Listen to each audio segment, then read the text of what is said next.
A hacer una pequeña oración porque vamos a pasar ya directamente a la palabra y me gustaría que a partir ya de estos momentos prestáramos suma atención a lo que en esta tarde, pues en fin, el Señor tiene que decirnos y podamos recibir la palabra idónea para la vida de todos y cada uno de nosotros que estamos aquí. Él conoce tu corazón, tu necesidad, lo que estás pasando, lo que vas a pasar, todo está bajo el control del Señor, nada ocurre por casualidad.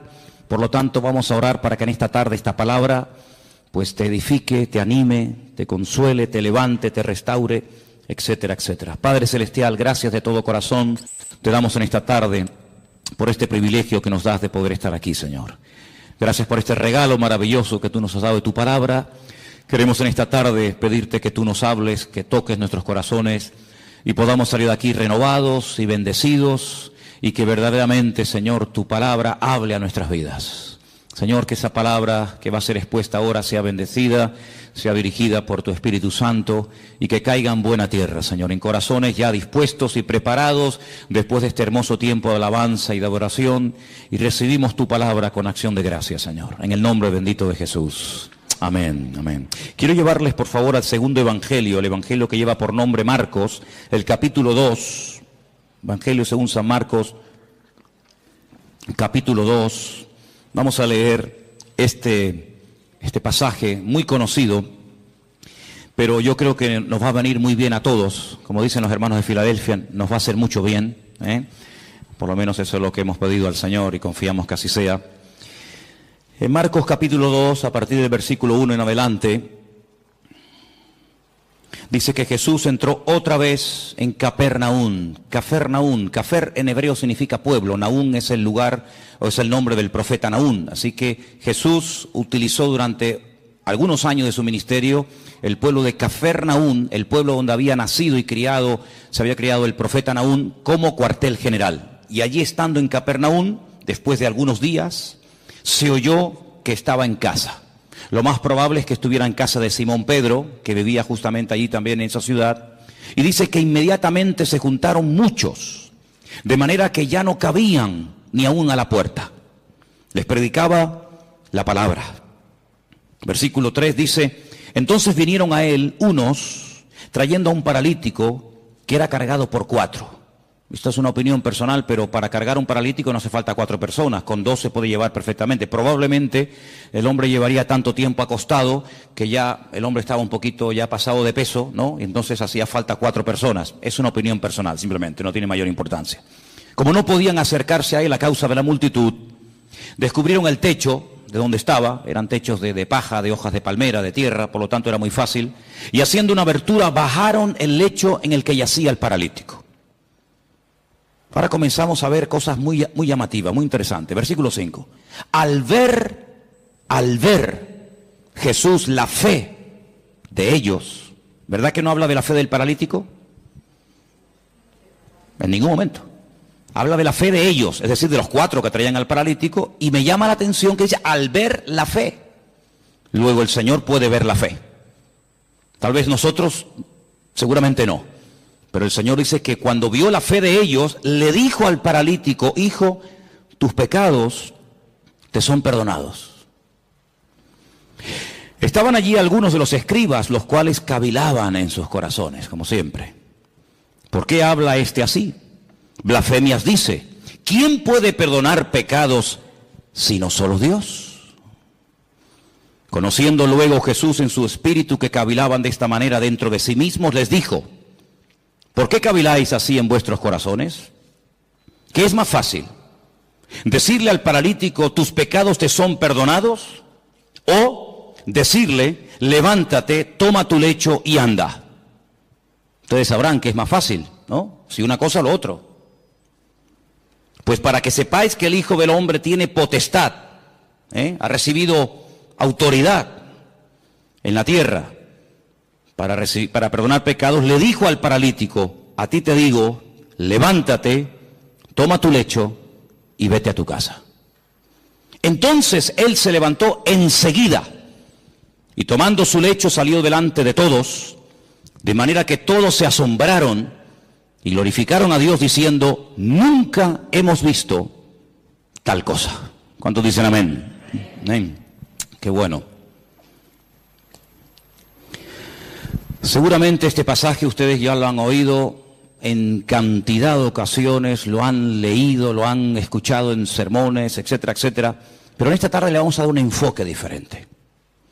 Porque para entender ciertas y determinadas cosas que Cristo hacía y decía, hay que hacer un esfuerzo y volver a su época. ¿Cómo pensaba la gente? ¿Qué estilo de vida llevaban? ¿Cuáles eran sus tradiciones, sus leyendas, sus costumbres? Y entonces vamos a entender mucho más lo que el Señor dice en este pasaje y lo que a continuación también hace. Primeramente vemos a 4 personas que no se desaniman ante los obstáculos, personas con una iniciativa tremenda, la fe que les motiva es imparable, y cuando llegan a la casa donde está el Señor predicando, al ver que no pueden entrar, no se derrumban, no se vienen abajo, no dicen, bueno, venimos otro día, hoy hay demasiada gente, es imposible llegar hasta donde está el Maestro, mañana volvemos, sino todo lo contrario. Vemos que la fe nos motiva a seguir adelante, a pesar de los obstáculos, a pesar de las dificultades. La fe es el motor que mueve nuestra vida, nuestras acciones, nuestras palabras, nuestros pensamientos. Y esta gente sube a lo alto del terrado, y dice la palabra de Dios, como hemos leído, que hacen un agujero en el techo, y descienden a este hombre hasta llegar hasta donde está el Señor. Luego vemos que la fe es el ingrediente indispensable para que tú y yo no nos vengamos abajo en momentos de dificultades en la vida. La fe es el elemento indispensable y más que nunca en estos tiempos para que nuestra vida siga adelante y no se frene ante los obstáculos que van a aparecer sí o sí. Por eso una de las razones por las cuales el Señor nos dio la fe, no solamente es para que inicialmente le conociéramos y tuviéramos un encuentro y una experiencia personal con Él, sino que la fe también nos ayuda a mantenernos, no solamente a alcanzar la salvación a través de Cristo, de sus méritos, sino para que haya una vida de mantenimiento y de proceso y de acceso continuo a las bendiciones del Señor. Vemos que la fe no detuvo a esta gente, sino que la fe les ayuda a vencer obstáculos. Probablemente si no hubieran tenido fe hubieran dicho, vámonos, ¿qué hacemos aquí? Nunca nos va a atender, siempre está ocupado, siempre está rodeado de gente, incluso puede ser que hasta más necesitadas que nosotros.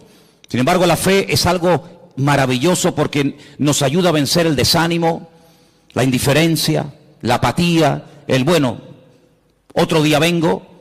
Por eso es fundamental que la fe que tienes, la vives, la uses, para que cuando te vengan los obstáculos que te van a venir a lo largo de tu vida, de la índole que sea, tú puedas vencer cada uno de ellos y utilizar los problemas como una especie de plataforma o de trampolín para conocer las grandezas y las maravillas del Señor en tu vida. ¿Cuántos dicen amén? Ahora vamos a pasar a las primeras palabras que el Señor Jesucristo le dirige a este hombre. Pero antes de entrar en ellas, yo quiero recordarles que aquí el jueves yo hablé acerca de un pasaje que se encuentra en el Evangelio según San Lucas, creo recordar que era el capítulo 13, donde veíamos a una mujer, no podemos decir cristiana porque no sería el término correcto, pero el término que aparece ahí es hija de Abraham, es decir, era una creyente, ¿sí? No era una pagana, una idólatra, una que pasaba por la calle y entró a ver qué pasaba allí, sino era una mujer judía, una mujer que había sido criada en la ley de Moisés, en las costumbres del pueblo de Israel, y dice que durante 18 años había tenido que soportar, había tenido, digamos, entre comillas, que resignarse a la cruda realidad de que a pesar de su fidelidad a la sinagoga, a pesar de su conocimiento de la Escritura, dice la Escritura que ella no se podía enderezar de ninguna manera. El principal de la sinagoga aparentemente ni le prestaba atención. La religión de la época aparentemente no le había servido de nada. Ella oía y asistía a la sinagoga, pero entraba y salía durante 18 años y siempre estaba igual, y yo me atrevería a decir que hasta en algunos casos hasta peor. Sin embargo, dice la Biblia que ese día el Señor la vio. Y cuando la vio, la sacó de aquellas cortinas, de aquellas celosías, ¿verdad? Donde ya explicamos que se ponían las mujeres en aquella época y se siguen poniendo hasta el día de hoy. Y entonces dice algo increíble. Le dice, mujer, eres libre de tu enfermedad. Porque dice que tenía espíritu de Y quiero aclarar, y ya lo aclaramos el jueves, que no tenía un demonio, no tenía un espíritu viviendo dentro de ella, sino que tenía una inclinación, tenía espíritu de enfermedad. Y el Señor tuvo que desatarla espiritualmente hablando. No estaba poseída, estaba atada espiritualmente hablando, que son dos cosas distintas. Y dice la Biblia, yo he hecho hoy en el mundo espiritual lo que ustedes hacen todos los días cuando desatan a vuestras bestias, a vuestros mulos, ovejas, camellos o lo que sea, y lo lleváis a beber y luego volvéis, y cuando lo traéis lo volvéis a atar. Luego lo mismo que vosotros hacéis en lo físico, yo lo acabo de hacer en lo espiritual en esta mujer. Y la evidencia de que ahora está desatada, la evidencia de que ahora es libre, es que se puede enderezar. Ella se enderezó y comenzó a glorificar al Señor. Y vimos el día jueves cómo hay ataduras espirituales que se manifiestan en, entre comillas, enfermedades o en deformidades o en problemas de tipo físico. Esta mujer no tenía problemas de artrosis. Esta mujer no tenía la columna torcida, no tenía una escoliosis. Esta mujer tenía un problema de tipo espiritual que se manifestaba y se podía ver, se hacía visible por una curvatura exagerada. Y dice Lucas, que es el médico, que bajo ninguna manera esta mujer se podía enderezar. Luego hay ataduras invisibles que se manifiestan de una forma visible. En este caso, lo que tenía por dentro se manifestaba por fuera. Pero en esta porción, en este capítulo que hemos leído, vamos a ver cómo una persona mentalmente puede estar también atada. En aquellos días, la filosofía de vida era la siguiente: enfermedad, persona enferma, significa que esa persona está en pecado. Porque si no estuviera cometiendo un pecado, la enfermedad no podría tener ningún lugar, ninguna cabida en la vida de esa persona. Fijaros hasta dónde se llegaba. Claro que antes de la caída del hombre, la enfermedad no existía. La enfermedad vino a consecuencia de la desobediencia, de la rebelión del hombre, pero no necesariamente toda persona creyente en la actualidad que está enferma necesariamente está cometiendo un pecado. Porque esa filosofía de vida lo único que trae es condenación. Y donde hay condenación, Dios no está, porque Dios nos libra de toda condenación. Por lo tanto, en aquellos tiempos, cuando una persona estaba sana, casi rayaba el orgullo, porque decía, estoy sano, porque soy justo, porque diezmo, porque oro, porque ayuno, porque soy buena persona, pero no tanto porque Dios tiene misericordia de mi vida y me da salud, sino porque yo por mis méritos casi he llegado a merecerme la salud que tengo. Por el contrario, cuando una persona estaba enferma, automáticamente se le señalaba con el dedo y se decía, ¿ves? Este hombre tiene que estar cometiendo un pecado terrible en su vida y Dios está enfadado con él, y la forma de manifestar que está enfadado es mandándole una enfermedad. Ahora podéis entender el pasaje de Juan capítulo 9, lo habéis leído, ¿verdad? Donde dice la Biblia que los discípulos pasan por un camino y se encuentran a un hombre que es ciego. Y la pregunta que le hacen los discípulos al Señor, ¿cuál es? Señor, ¿quién pecó? ¿Este o sus padres para que este hombre haya nacido ciego? ¿Os dais cuenta cómo ellos toda enfermedad que la persona estuviera pasando en ese momento la relacionaban directamente, causa y efecto, con un pecado que la persona estaba cometiendo? Los rabinos decían en aquella época que hasta que todos los pecados de la persona no fueran perdonados, nunca podría ser libre de cualquier enfermedad que tuviera. Ahora, con esta información, volvamos al pasaje. El hombre lo descuelgan por el techo y cuando lo presentan delante del Señor, el Señor en ese momento, aunque lo pueda hacer y ahora lo veremos, en ese momento no dice, hijo, a ti te digo, yo tus pecados. Eso no está diciendo el Señor. Eso es lo que muchas veces se ha dicho. Eso es lo que muchas veces se ha predicado, que en ese momento el Señor Jesucristo le está perdonando los pecados al hombre. Pero es que eso no dice la Escritura. Lo que la Escritura dice es lo siguiente: al ver Jesús la fe de ellos, versículo 5, le dijo al paralítico, hijo, que tus pecados ya han sido perdonados. No es que yo en este momento te los perdono, ¿me entendéis? Hijo, que estás siendo esclavo de una mala información, de una mala enseñanza que te han dado, y yo te digo que tus pecados ya han sido perdonados. Claro, automáticamente los que estaban allí Parece que había venido como una especie de un comando, ¿no?, del Sanedrín de Jerusalén para pillar al Señor siempre en el más mínimo fallo. Automáticamente comienzan a cavilar y tenían razón. Solamente Dios puede perdonar pecados, nadie puede perdonar los pecados. Pero si os dais cuenta, Jesús no está diciendo en ese momento, a ti yo te perdono los pecados, sino que le transmite la información del Padre, diciéndole, hijo, que tus pecados ya han sido perdonados. Por lo tanto, esta enfermedad no es consecuencia directa de un pecado que no ha sido perdonado en tu vida. Fijaros hasta qué punto esto estaba interiorizado, enraizado en la cultura de la época, que si ustedes vienen conmigo un momentito al Antiguo Testamento, a 2 de Samuel capítulo 12, ahora vamos a volver aquí, pero en 2 de Samuel capítulo 12, cuando el profeta Natán llega al palacio del rey David a decirle, a amonestarle acerca del pecado que ha estado cometiendo, si ustedes leen todo el capítulo 12, no nos da tiempo de leerlo ahora, pero leerlo por favor al llegar a casa, 2 de Samuel capítulo 12, en el versículo 13, cuando el profeta Natán le amonesta al rey David, él dice en el versículo 13, entonces David le dice al profeta Natán, he pecado contra el Señor, he pecado contra Dios. Pero Natán le dijo, pero también el Señor ha redimido tu pecado. ¿Y qué añade? No morirás. Es decir, la consecuencia de que Dios te ha perdonado es que no has muerto. Porque si hubieras muerto, es la evidencia de que Dios no te perdonó. Fijaros la profundidad de esto, hermanos. Dios te ha perdonado. Sí, ya, porque tú lo digas. No. ¿Sabes por qué te ha perdonado? ¿Sabes por qué puedes estar plenamente convencido 100% de que Dios te ha perdonado a pesar de la que has liado? ¿Cuál? Que no morirás. Ay, amigo. Ahora cuando vamos al Nuevo Testamento y nos encontramos con esta historia que estamos analizando en esta tarde, nos encontramos que el Señor Jesucristo le dice a este pobre hombre, a este pobre paralítico, tus pecados han sido perdonados. Por lo tanto, no tienes que estar atado mentalmente. Aquella estaba atada espiritualmente. Este tiene ataduras mentales porque cree que su enfermedad es una consecuencia de un pecado que está cometiendo. Por lo tanto, el hombre ni siquiera se atreve a dirigirle ni una sola palabra al Señor. No le pide nada, ni clemencia, ni misericordia, ni nada. Porque la evidencia, según su mente, de que el Señor está enfadado conmigo, es que me tiene aquí postrado en esta cama, nada más lejos de la realidad. Mira, aquí tenemos un versículo que lo hemos citado millones de veces.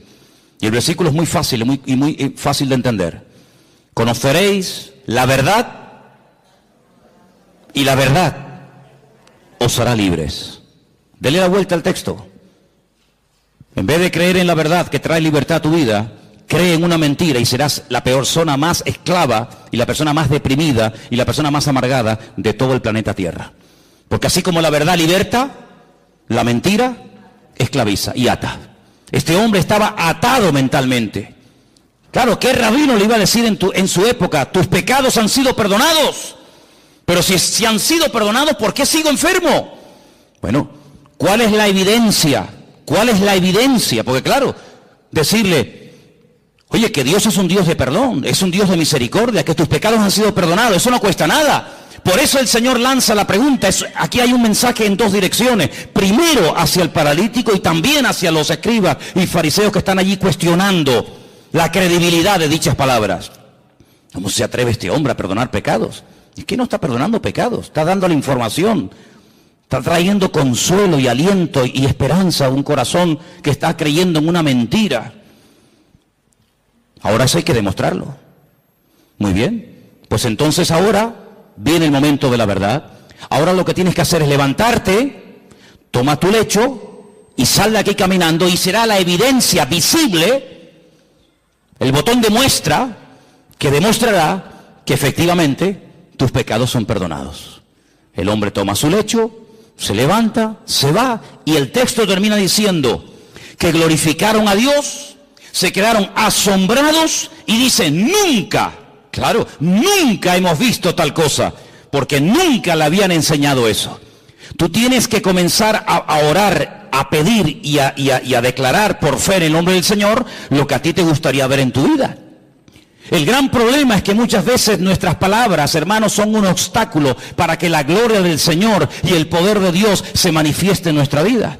¿Quieres ver bendición? Habla bendición. Siembra tomates si quieres cosechar tomates. ¿Quieres cosechar patatas? Pues no siembres tomates, tienes que cosechar patatas. Y en el sentido espiritual pasa exactamente lo mismo. ¿Quieres ver bendición en tu vida? Levántate por la mañana, el Señor es mi luz y mi salvación. ¿De quién temeré? Aunque un ejército acampe contra mí, no temerá mi corazón. El Señor está conmigo, Él es mi poderoso gigante, Él es mi pastor, Él me va a abrir puertas, Él me va a sanar, Él me va a bendecir. Y estamos sembrando fe, y el que siembra fe, recoge fe. ¿Cuántos dicen amén? Por lo tanto, amados hermanos, tengamos mucho cuidado, no solamente con nuestras palabras, sino con nuestras actitudes y también, como no, con nuestros pensamientos. Porque mucha gente en aquellos tiempos era personas atadas, mental, física y espiritualmente, porque habían creído en las mentiras que muchas veces los hombres habían enseñado y se habían arraigado de tal manera en la forma de vida, en la cultura de la época, que la gente era esclava, no porque Dios estaba enfadado con ellos, sino porque ellos mismos se habían atado al creer en mentiras. ¿Habéis prestado atención a la lectura de esta tarde? ¿Sí o no? Jesús se va a otra población, a Nazaret. Coge el pergamino, el rollo del profeta Isaías. ¿Y qué dice? Yo he venido, ¿para qué? Para darle vista a los ciegos. Yo he venido a sanar y a curar a los quebrantados de corazón, a traer libertad a los oprimidos. En otras palabras, a traer esperanza, que ya bastante condenación y bastante amargura tenéis encima. Sin embargo, el Señor vino a darnos libertad de todas nuestras miserias, de todas nuestras pobrezas y de todos nuestros pecados. No es que el Señor anule la ley del Antiguo Testamento, pero el Señor viene a ofrecer la imagen de la misericordia del Señor, que nadie la estaba dando en aquellos tiempos. ¿Os acordáis cuando el Señor le habla tremendamente duro a los escribas y fariseos en Mateo capítulo 23?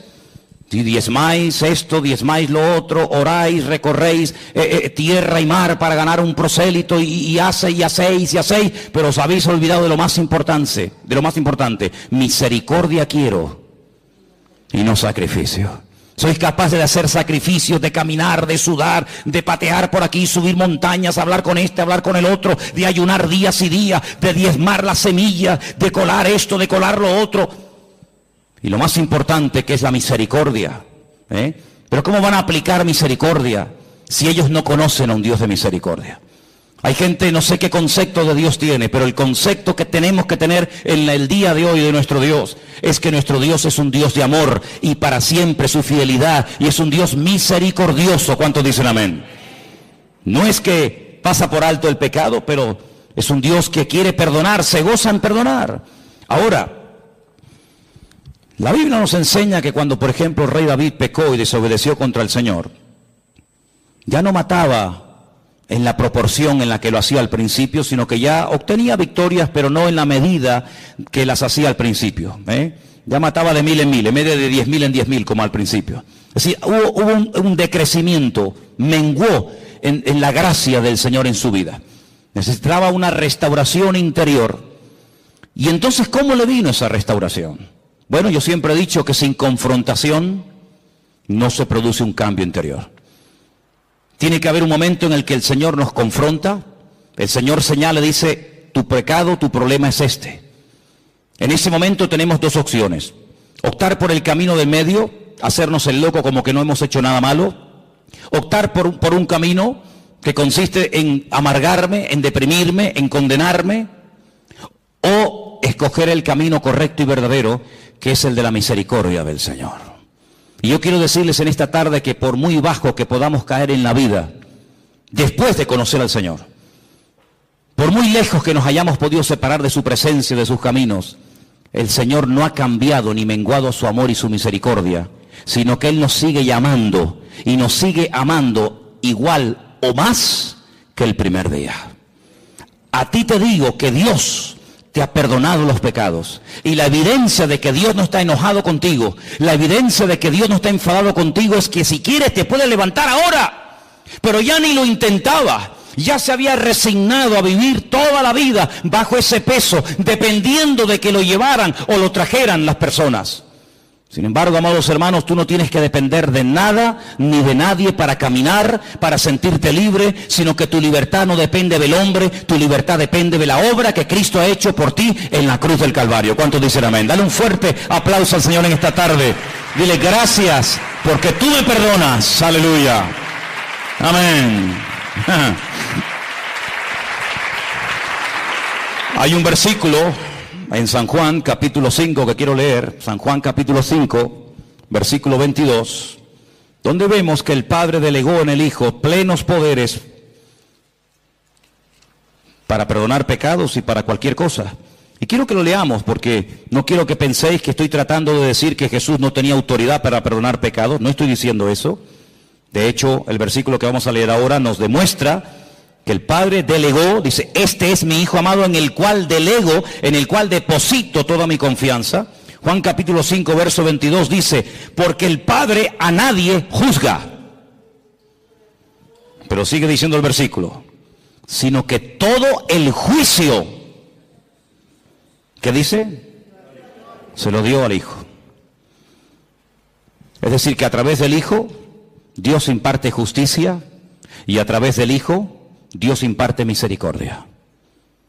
¿Os acordáis cuando el Señor estaba un día y de repente lo rodearon un montón de religiosos que estaban dispuestos a apedrear, a lapidar públicamente a una mujer que dice que había sido sorprendida en el mismo acto? Que es curioso, porque si la habían sorprendido en el mismo acto, ¿dónde estaba el otro?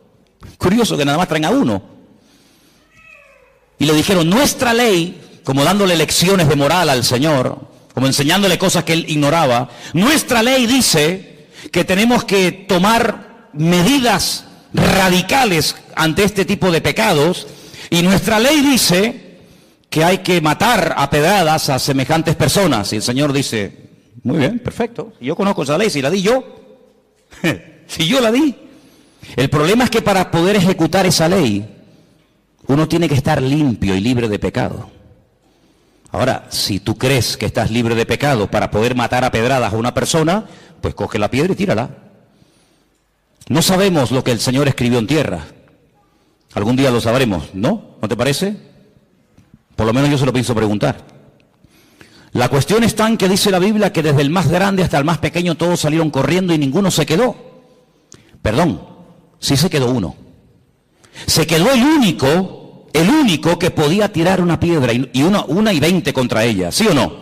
Porque él nunca había pecado, luego era el único que podía decir, bueno, nadie te va a apedrear, pero yo sí, porque yo no he pecado, yo soy justo, yo soy limpio y sin mancha.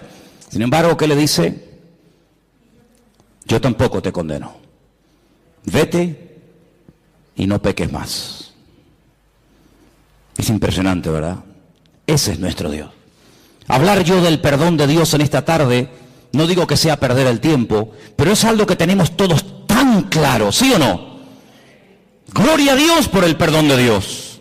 Gloria al Señor que vemos que perdona al ladrón en la cruz sin haber hecho ningún mérito para ser perdonado. Gloria a Dios que perdona a la mujer adúltera que según la ley de la Torá de Moisés merecía la muerte. Gloria a Dios que perdonó a Pedro a pesar de que le traicionó o le negó. Ponle el adjetivo que quieras. Gloria a Dios que no hay pecado que Dios no pueda perdonar. Hablar del perdón de Dios, hermano, para nosotros no es una predicación, es una realidad. Es algo que hemos experimentado. Todos los que estamos aquí, o la inmensa mayoría, sabemos que el Señor, tanto antes como después de haberle conocido, nos ha tenido que perdonar muchas veces, ¿sí o no? Porque claro, siempre cuando hablamos de perdón y de misericordia, parece que tenemos que volver a nuestra vida anterior a conocerla al Señor. No, yo no hablo de esa, yo hablo después de haberle conocido. O es que después de haberle conocido no hemos roto nada. Es que después de haberle conocido no hemos caído, tropezado y pecado. ¿Hay alguno aquí así? Porque antes pecábamos por ignorancia, pero ya después de conocerla a Él, pecamos sabiendo que a nuestro Dios le ofendía el pecado y lo hemos hecho igualmente. Y el Señor nos ha perdonado. Y la evidencia de que nos ha perdonado es que estamos vivos. Pero yo no quiero hablar del perdón de Dios, porque ya lo sabéis. Yo quiero hablar acerca de si ahora nosotros vamos a perdonar nuestras ofensas a aquellos que nos han hecho daño. Hay muchas formas de matar a una persona. Dicen que En algunas tribus se ha practicado y se practica en la actualidad algo que se llama el ostracismo. El ostracismo consiste en no dirigirle la palabra a una persona. En una tribu, cuando alguien cometía un delito, un pecado, un error contra la tribu, pues lo dejaban vivir en la tribu, pero nadie podía hablarle, nadie podía saludarlo, no había ningún contacto físico, ni palabras, ni conversaciones, ni buenos días, ni buenas tardes, ni nada, ni por ahí te pudras.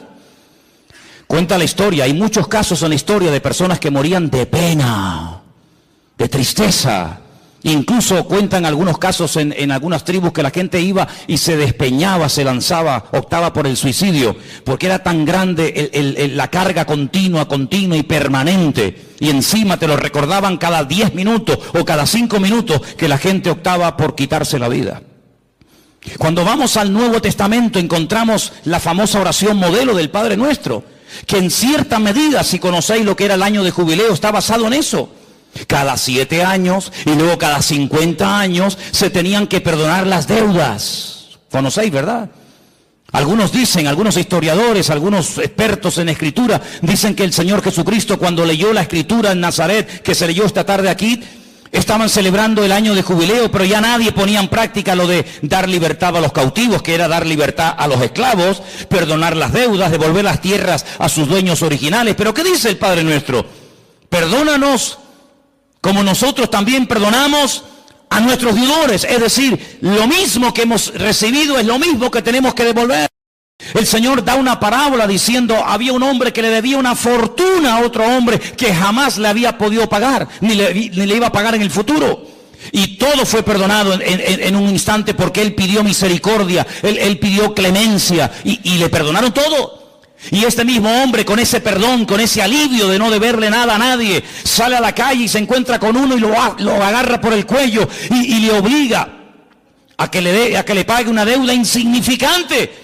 Y el Señor, que le perdonó la gran deuda, le dice, ¿cómo es posible que hayas sido tan mezquino? ¿Cómo es posible que seas tan duro cuando tú me debías mucho más a mí y yo te perdoné todo? ¿No debías tú salir y hacer exactamente lo mismo? Es decir, hermano, aquí recibimos misericordia, ¿pero para qué? ¿Para sentirnos bien y dormir tranquilos y seguir la vida? No, no solamente para eso, sino que recibimos misericordia para que podamos dar y hacer misericordia al que nos ha ofendido.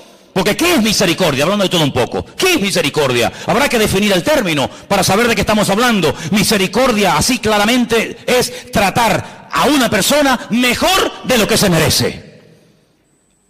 Ni más ni menos.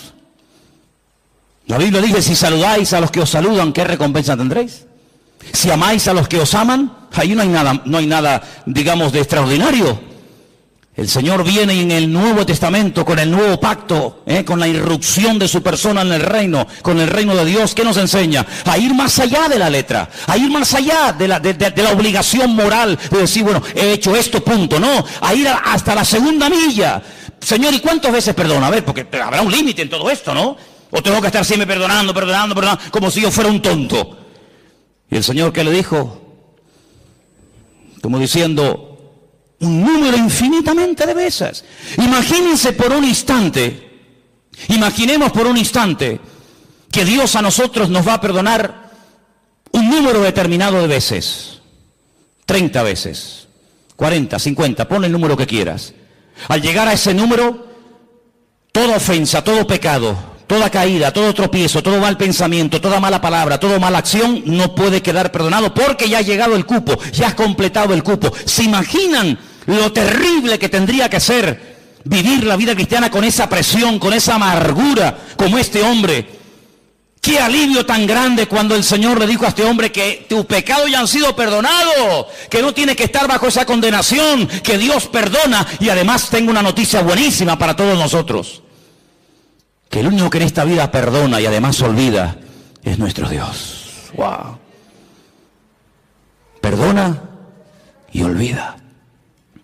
Nosotros no podemos olvidar, pero sí podemos hacer de la herida un punto fuerte y aprender que en la herida, cuando el soldado cae y es restablecido, el soldado se levanta con mayor fuerza porque ha visto en su vida la mano y el perdón de Dios. ¿Y saben quién es la persona que más ama? Según la Biblia, la persona que más perdona. Dice, al que mucho ama, mucho se le perdona. Al que poco ama, poco perdonado eres. Es decir, que la esencia de Dios es un Dios de perdón. Me preguntaba yo en estos días, en esas conversaciones que tengo yo conmigo mismo, cuando voy por la casa, y os he dicho en estos días que si me veis hablando solo, no es que esté loco, sino que yo hablo mucho solo. Y yo me preguntaba, decía, ¿cuándo le pidió Adán perdón al Señor? ¿Sabéis? Cuando Adán, cuando peca, dice, ¡ah! Hemos pecado. Eva, ¿qué hemos hecho? Le hemos liado. Hemos desobedecido al Señor, le hemos fallado, hemos pecado. ¿Cuándo le pidió Adán y Eva perdón al Señor? Que yo sepa, en mi Biblia no veo nunca que Adán y Eva le pidieron perdón al Señor. Pero antes de que Adán fuera consciente de la que había liado, antes de que fuera expulsado, antes de que comenzara a sufrir en lo físico, en lo espiritual, en lo familiar, etcétera, etcétera, las consecuencias de su pecado, ya el Señor fue por delante de él y lo vistió con pieles de animales. Luego tuvo que haber un derramamiento de sangre, porque que yo sepa, para arrancarle la piel a un animal habrá que matarlo, no lo va a hacer en vida, ¿no?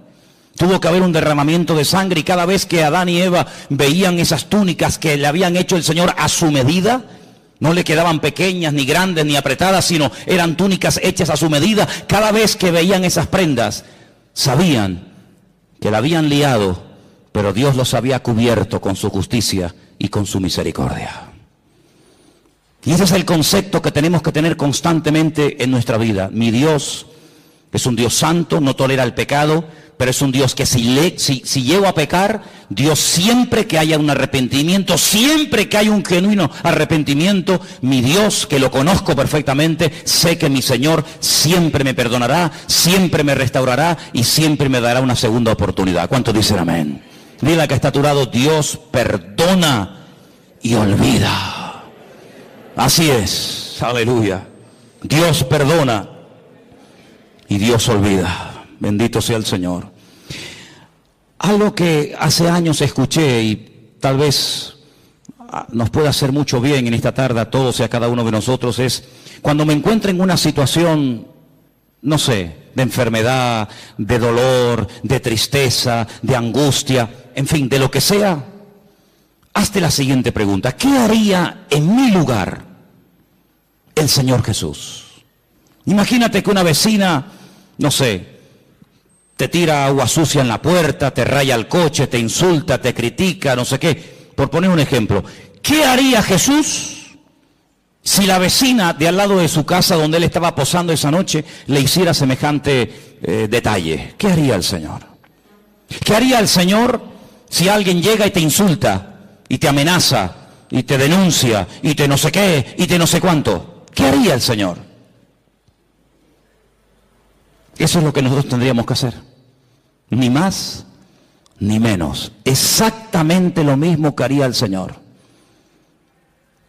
Es interesante notar que cuando el Señor Jesucristo resucitó, la Biblia nos da una lista muy detallada de las personas, lugares que fue a visitar después de su resurrección. A una de las personas que específicamente fue para encontrarse con él, para restaurarlo, ¿sabéis de quién hablo, verdad? Del apóstol Pedro. Id y decirle a mis discípulos y a Pedro.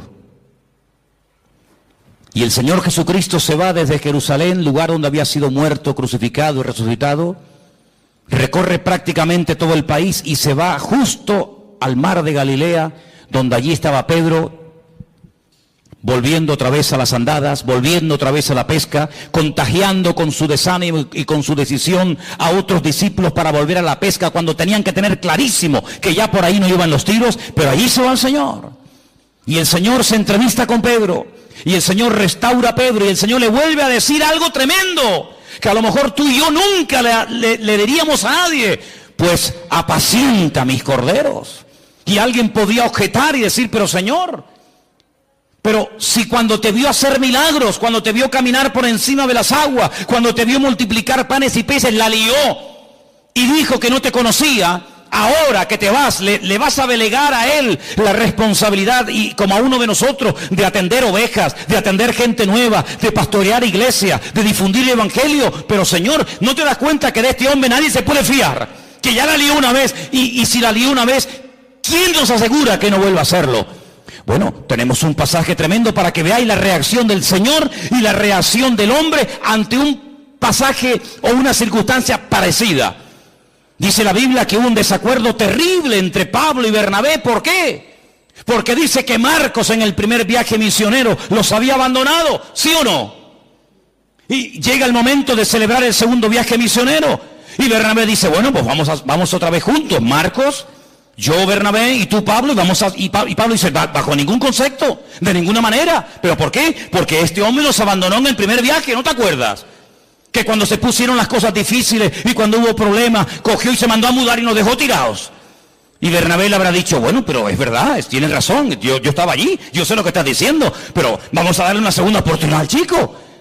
Ya ha crecido, ya ha madurado, ha pasado un tiempo, capaz que el hombre se ha arrepentido, ha recapacitado, se ha dado cuenta de que así no se puede ir por la vida. Ahora sí, ahora no, ahora cuenta conmigo, ahora no estoy para nadie. Y Pablo dice, bajo ningún concepto. Y dice que hubo tal desacuerdo entre estos dos grandes hombres de Dios, Bernabé y Pablo, que dice la palabra que Pablo se fue por tierra con Silas y se fue Bernabé por mar a la isla de Chipre, de la cual era, con Marcos. Así actúan los hombres, así actuamos los seres humanos.